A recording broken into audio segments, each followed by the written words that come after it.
Natsuko Izena calls herself the tiny 100-centimetre mum. She was born with brittle bone disease. That means she cannot stand and has repeatedly broken numerous bones.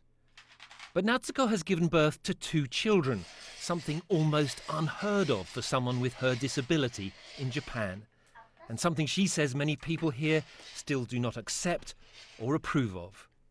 Many people are surprised and they do not believe I have children. If people say honest feeling, they think it's not good.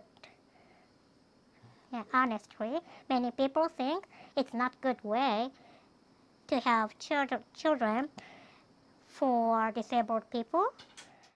Natsuko-san's experience shows how far Japan still has to go, but also how far it has come. Because the last time the Paralympics was held here in Tokyo, back in 1964, Japan was still forcibly sterilising disabled people to prevent them from having children of their own. That so-called eugenics protection law was only finally repealed in 1996.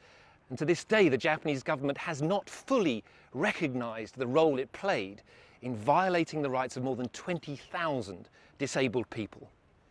You had no control over... Yumi Suzuki is one of those victims. She was born with cerebral palsy. When she was 12 years old, her womb was removed without her knowledge or consent.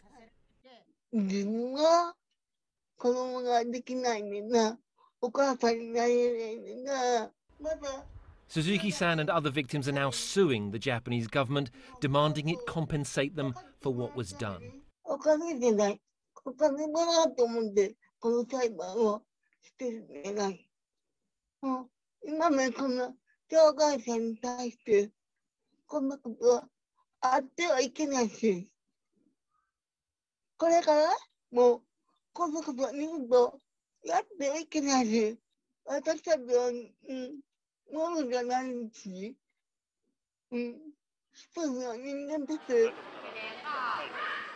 Close to the Paralympic village, Japanese school kids are learning what it's like to have to use a wheelchair to get around. This is a start. But Natsuko Izena thinks the real barrier to acceptance for people like her is that most Japanese people have never actually met a disabled person. I use a wheelchair and many people react strangely, like go to other ways. My children often sit on my wheelchair together. Many people see me strangely, just watching. And if I watch them, they ignore me. Yeah, because they don't have chance to live with people with disabilities. Natsuko says all she really wants is to be given the same rights and to be treated in the same way as any other mum. For that, she says, Japan still has some way to go. Rupert Wingfield-Hayes, BBC News in Tokyo.